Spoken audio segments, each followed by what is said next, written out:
Israel decide atacar el lugar donde están los periodistas. ¿Por qué lo hacen? Porque quieren silenciar las voces que están saliendo de Gaza. No han permitido la entrada de periodistas internacionales a Gaza. ¿Por qué? Porque están ocultando su genocidio. Bueno, muy bien. Y para hablar de este tema tenemos el gusto de estar en comunicación con Bruno Lonati, que es comunicador, pero más conocido como Bruno en Rojo. Bruno, bienvenido al Frasco.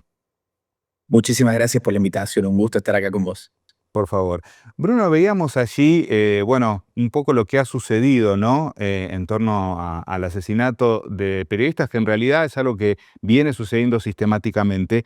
¿Crees que el objetivo es básicamente ocultar o impedir que las personas que están allí lo puedan comunicar al mundo? Sí, por supuesto. Además, yo siempre que pienso en el terror, en la magnitud de lo que estamos viviendo hoy en día y lo que estamos observando desde afuera en Gaza, se me viene a la mente también lo que pasó y la historia del pueblo argentino, ¿no? La historia de nuestros propios crímenes de lesa humanidad vividos. Y en este caso particular, se me viene a la mente casi instantáneamente la frase de Rodolfo Walsh, de que el terror se basa en la incomunicación. Y yo creo que está claro que el objetivo del ente de tener en cuenta a los periodistas como objetivos militares es ese: asesinar sistemáticamente a los periodistas, a los comunicadores que están dando el aviso al mundo, que están dando la denuncia, que están alzando su voz por los crímenes que están cometiendo el ente en Gaza. Yo creo que está claro que ese es el objetivo. El objetivo es la incomunicación y es que la poca información que llegue a nuestros países sea brutalmente reducida.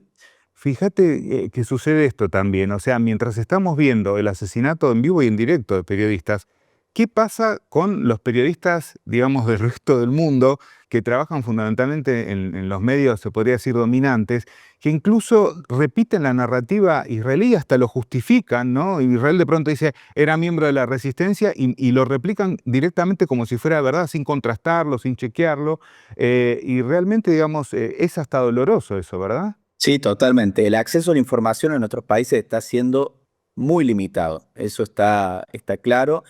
Y también está claro que el objetivo es reducirlo cada vez más, para que la verdad sea manejada a gusto y piacere por el ente de Israel. Y la realidad es que también lo que prima y lo que vemos, por lo menos lo que yo observo, es que se va imponiendo poco a poco una especie de pacto de silencio, ¿no? Entre los periodistas, los comunicadores, como vos decías, de los medios dominantes, que intentan cada vez menos hablar de Gaza. Y es muy duro cuando en realidad todos estamos en conocimiento de lo que allí está ocurriendo. Es un genocidio que estamos viendo en vivo y en directo a través de las principales plataformas digitales y comunicado muchas veces a través de los propios palestinos, ¿no? No a través de los grandes medios de comunicación, sino quizás a través de un TikTok que logra viralizarse, a través de un reel de Instagram que logra obtener determinada viralidad y se vuelve una tendencia. Y muchas veces es esa la forma en la cual vamos adquiriendo determinada información, porque claramente los medios de comunicación no tienen en sus principales intereses que conozcamos lo que allí está ocurriendo. Entonces, yo creo que es muy dura la situación y que la realidad es que lo que se está imponiendo poco a poco entre los principales medios de comunicación es precisamente eso, un pacto de silencio, y son muy pocas las voces y muchas veces independientes o de determinados medios alternativos o ajenos al poder dominante que alzan su voz desde los márgenes, muchas veces de la sociedad y de las principales estructuras informativas, para comunicar y para alzar su voz sobre lo que está ocurriendo precisamente en Gaza. Ahora, fíjate, Bruno, que quizás también se da este contraste, ¿no? Entre lo que estamos hablando sobre los medios hegemónicos Y los pueblos del mundo, ¿no? Que salen incluso en algunos casos de a millones o de a cientos de miles en manifestaciones en todos, o sea, no es que solamente sucede en Europa o con los estudiantes de Estados Unidos, ha pasado aquí, ha habido hace pocos días una manifestación en Buenos Aires también. ¿Crees que hay una disociación? O sea, eso que antes quizás la gente compraba en forma directa, ahora lo mira con otros ojos precisamente a partir de la llegada de algunos comunicadores y medios alternativos. Yo creo que sí, sobre todo porque los pueblos del mundo siempre van a sentir empatía ante la brutalidad de las masacres que se están ocurriendo en los últimos, particularmente en los últimos 2 años en Gaza, pero que por supuesto venían ocurriendo hace décadas. Por supuesto que los pueblos del mundo van a sentir empatía y por supuesto que los pueblos del mundo van a acompañar al pueblo palestino en esta brutal situación. También por las propias experiencias, como comentábamos antes. Ahora, en estos últimos días, bueno, la denuncia penal a Netanyahu en la Argentina es la muestra de eso, ¿no? Los organismos de derechos humanos, Madre de Plaza de Mayo, línea fundadora, el CERPAG, la Liga por los Derechos Humanos, demuestra también eso, demuestra la empatía, el apoyo, el acompañamiento del pueblo argentino, de las organizaciones libres del pueblo, con el pueblo palestino. Y por supuesto las movilizaciones que vamos a ver y que continuamos viendo en nuestro país y en nuestro continente y en el mundo entero, acompañan ese sentir, que es un sentir popular de empatía y de un principio de solidaridad ante la brutal situación que está padeciendo el pueblo palestino. Así es. Bruno, bueno, vamos a hablar también de lo que ha sucedido esta semana que, bueno, ha ocupado los portales de todos los medios, que tiene que ver con el encuentro entre Trump y Putin, ¿no? ¿Qué lectura haces a nivel geopolítico de lo que ha ocurrido? Bueno, mira que es bastante interesante, primero que el encuentro se dé en la ciudad de Anchorage, ¿no? En Alaska, Claro. particularmente en la base de los más avanzados aviones militares, estos bombarderos B-2 de Estados Unidos, eh, con la brutal capacidad destructiva ya demostrada, ¿no? Y que obviamente es una muestra de fuerza de los Estados Unidos y que sobre todo el mensaje que me parece que le da al mundo es de un sinceramiento del imperio, del imperio estadounidense, en el cual demuestra que verdaderamente los principales promotores de la guerra que ya camina los 3 años entre Rusia y Ucrania han sido ellos y que los únicos responsables en este momento, después de 3 años de agotamiento, de esfuerzo bélico, de buscar la paz, y los únicos capaces son ellos. De hecho, el alejamiento y la forma en la que se ha delegado estas conversaciones de paz a Trump demuestran precisamente eso. Es Estados Unidos ahora, después de 3 años de agotamiento, el que busca la paz y el que convoca a Rusia para un diálogo bilateral de esta manera.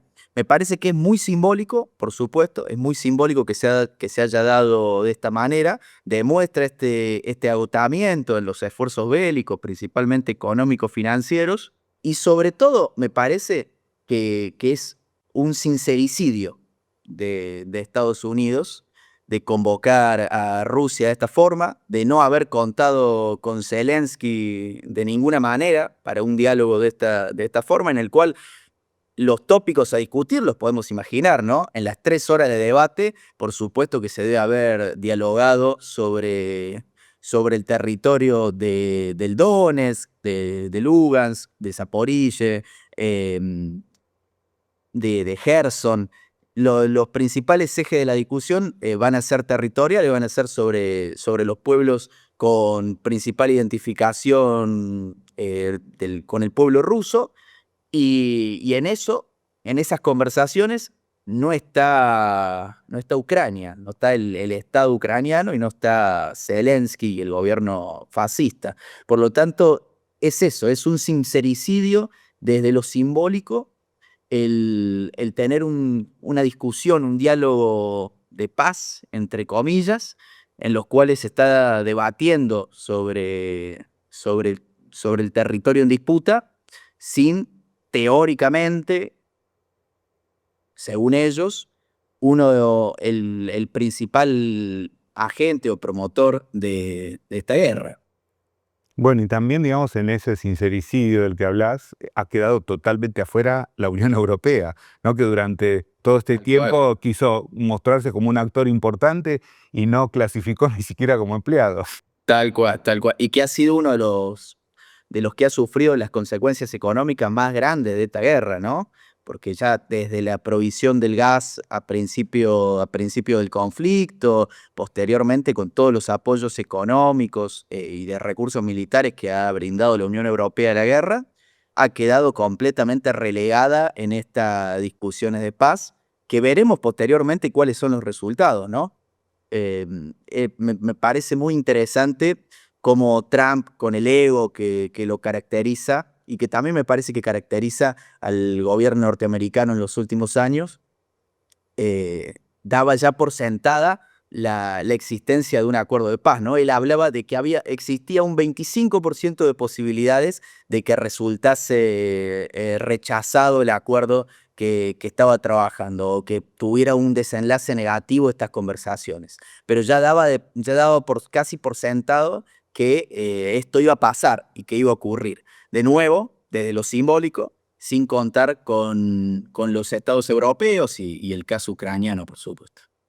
Bueno, y hablando de Trump, precisamente, también lo que ha sucedido o ha recrudecido en estos últimos días es esta cuestión de hablar del narcotráfico, ¿no? Ese viejo tópico que se suele citar para básicamente, digamos, asegurar la injerencia, ¿no? ¿Crees que no solamente se trata de Venezuela, de Colombia, sino inclusive quizás de México, toda esta cuestión de la amenaza de Trump? Mira, el narcotráfico para Estados Unidos parece que es un tema recurrente cuando necesitan intervenir en los procesos políticos de América Latina, ¿no? Ya en los últimos 30, 40 años lo hemos visto cómo resurge el tópico según la conveniencia de la política norteamericana. Me parece que verdaderamente el gobierno de los Estados Unidos se encuentra en un momento histórico en el cual necesita de su patio trasero, como lo consideran ellos, ¿no? Desde la doctrina Monroe y su política internacional, necesitan asegurar el reservorio de recursos naturales, de mano de obra barata que le termina resultando a América Latina. Y es en ese sentido que nuevamente, desde el inicio de la administración Trump, se promueve y se proponen tener una política más agresiva hacia América Latina. En los últimos días hemos visto desde denuncias, desde, bueno, esta cuestión que planteabas vos de una aparente nueva guerra y nuevo planteo hacia el enemigo del narcotráfico en América Latina y el resurgir de este tópico, pero también en las últimas semanas hemos visto el recrudecimiento del bloqueo hacia Cuba, hemos visto nuevas amenazas hacia Venezuela y hacia bueno, hace unos meses, la cuestión migratoria en el eje del debate, ¿no? Por supuesto, ahora también con los acuerdos con El Salvador, con los cientos de latinoamericanos que están atravesando situaciones muy duras en Estados Unidos, que están siendo deportados. Por supuesto que hay un agravamiento en el tratamiento y en las amenazas hacia América Latina, y tenemos que evaluar cómo se va a dar efectivamente esa incidencia y qué respuesta va a tener de los pueblos de América Latina. Yo recuerdo el año pasado lo simbólico del mensaje de Xiomara Castro, ¿no? Junto con Claudia Sheinbaum, intentando ponerle un contrapeso a Trump y a estas amenazas, pero también a las acciones concretas que lleva adelante el gobierno de los Estados Unidos contra los pueblos latinoamericanos. Y yo creo que efectivamente eso es lo que debemos proponer, promover desde América Latina y la única forma que existe para nuestros pueblos de efectivamente ejercer un contrapeso y combatir estas amenazas y estas interferencias directas en nuestros países.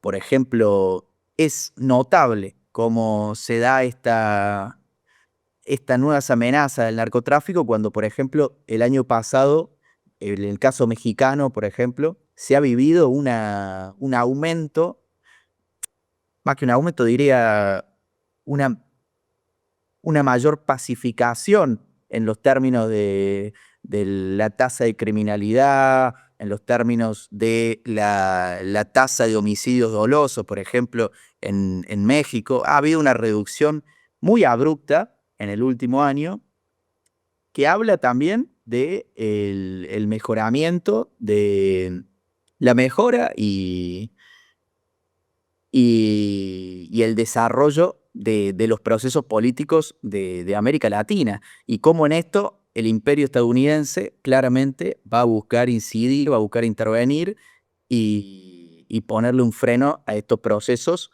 que claramente no le convienen ni representan sus intereses en la región. Así es. Bruno, bueno, vamos a hablar un poco de Argentina y su mirada geopolítica a partir del gobierno de Milei. Te invito a ver este titular. Javier Milei donó $1 millón a una alianza pro-israelí en América Latina. Bueno, esto tiene que ver con esa suerte de premio que le entregaron en la entidad y que ahora él de alguna forma lo devuelve, se podría decir, con una donación a este proyecto. Ahora, ¿crees que los lazos de Milei con el sionismo representan una amenaza no solo para la Argentina, sino también para toda la región? Yo creo que sí. Además, a ver, la simple existencia de Milei como personaje público en la Argentina tiene mucho que ver también con el apoyo de este tipo de entidades, ¿no? Que ahora vos planteás que está teniendo un apoyo directo y una donación por parte suya. La simple existencia de Milei como personaje público en la Argentina ha dependido de eso. La existencia de Milei ha dependido de que en el año 2017, 2018 y 2019 la viralidad que obtuvo sus dichos, su discurso, la llegada que tuvo en los principales medios de comunicación, se debió no a otra cosa que al apoyo de entidades de este estilo, de organismos e instituciones formativas de la nueva derecha argentina y latinoamericana, que le garantizó una plataforma básica para difundir su discurso, para brindar conferencias, por ejemplo, para recorrer el país. Yo recuerdo cómo en el 2017 Milei venía a Córdoba, yo soy cordobés, para quienes no lo sepan, venía a Córdoba de forma reiterada, cada 3 meses, cada 4 meses, a dar una conferencia promovida por estas entidades también, por estos organismos que, por supuesto, como fundaciones, como asociaciones civiles, tienen un financiamiento concreto y muchas veces ese financiamiento viene de capitales privados con una incidencia muy grande de capitales que tienen intereses que están alineados con la entidad. Por lo tanto, yo creo que esto tiene que ver con eso mismo. La existencia de Milei como personaje público dependió de eso en los últimos años y ahora, por supuesto, la alianza concreta que ha trabado desde su llegada al gobierno responde a eso también, responde a esos intereses y a generar una estructura de contención que pueda promover los valores que este gobierno necesita. Y desde eso se ha trabajado en la formación de nuevos líderes, se ha trabajado en la formación de estructuras que garanticen este tipo de desarrollos políticos, digámosle. Y ahora lo vamos a ver como poco a poco en las distintas campañas electorales, por ejemplo, que tenemos en la Argentina, vamos a encontrarnos a candidatos que han respondido a estas estructuras. Vamos a ver cómo, por ejemplo, influencers, comunicadores o incluso sus formadores adquieren más relevancia. Hemos visto, por ejemplo, hace muy poquitos días, incluso fue acá en Córdoba, una fiesta, un festival, la Derecha Fest se llamó, en donde Israel tenía una presencia muy fuerte. Veíamos banderas de Israel, veíamos incluso ponentes que hablaban del ente sionista, que defendían la causa sionista. en territorio argentino. Por lo tanto, yo creo que eso responde a esto mismo. La alianza que Milei trabó desde su llegada al gobierno y anteriormente para su desarrollo como personaje público en la Argentina, tiene esa consecuencia, digámosle, que para él no creo que sea una consecuencia negativa, todo lo contrario, que es la de entablar una alianza y garantizar el apoyo en su financiamiento, en su apoyo político, en garantizar los espacios de difusión de sus discursos. Y creo que se debe y precisamente a lo que estábamos conversando.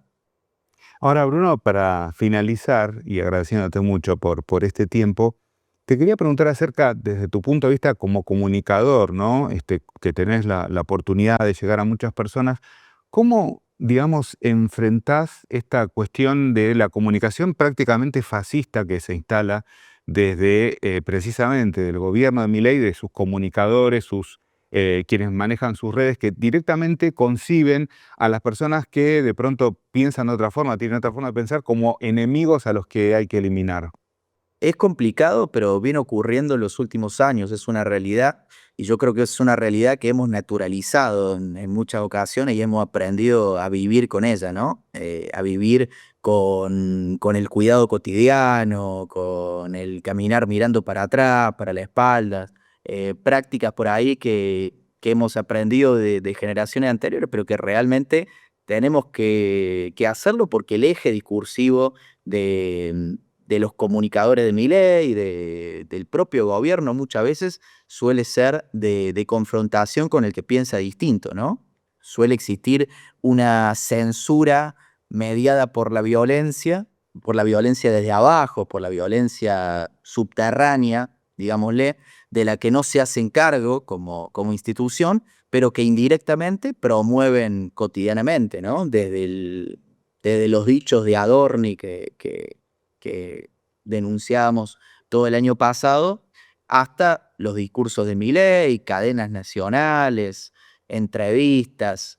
Es algo cotidiano ya que hemos sabido caminar, transitar y, por supuesto, enfrentar. Ahora, ante esto, muchas veces hay muchos compañeros que tienen una discusión, ¿no? Que es, lo vamos a enfrentar haciendo algo similar, digamos, subiéndonos al barco de la discusión agitada, de la violencia, o lo vamos a hacer generando una alternativa de lo comunicativo, generando una alternativa desde el debate político, promoviendo la participación política, porque también yo creo que si tenemos en Argentina un nivel de abstención y de antipolítica tan grande, justamente porque la violencia repele muchas veces también. Esta violencia sin sentido, esta violencia que no tiene un objetivo y un enemigo concreto, sino que muchas veces es tan abstracto como todo el que no está de acuerdo conmigo, y en eso nos ponen a nosotros, que podemos tener quizás un pensamiento más de izquierda, hasta quizás personas que simplemente tienen una ideología democrática, progresista, y incluso muchas veces a nosotros nos han comparado con radicales, y nos han puesto en el mismo saco que personas con las cuales no podemos tener muchas veces un diálogo ni siquiera en un centro de estudiantes. Entonces, me parece que eso es fundamental para promover el nivel de abstención y el nivel de antipolítica que vive hoy la sociedad argentina. Repele la política porque la violencia sin sentido y la violencia en abstracto, sin categorizar enemigos concretos, me parece que le es favorable al gobierno de Milei precisamente en eso, en generar una apatía política que le permite también tener una gobernabilidad y calmar, si se quiere, a distintos sectores sociales. Bruno, bueno, te agradecemos muchísimo por este tiempo y le recordamos a la gente que, bueno, para ubicarte en las redes, en TikTok, en Instagram, es Bruno en Rojo y ahí te van a poder ubicar, ¿verdad? Así es, Bruno en rojo en todas las redes sociales. Muchísimas gracias, estimado, y hasta la próxima. No, muchísimas gracias a ustedes por el espacio. El Frasco. Medios sin cura.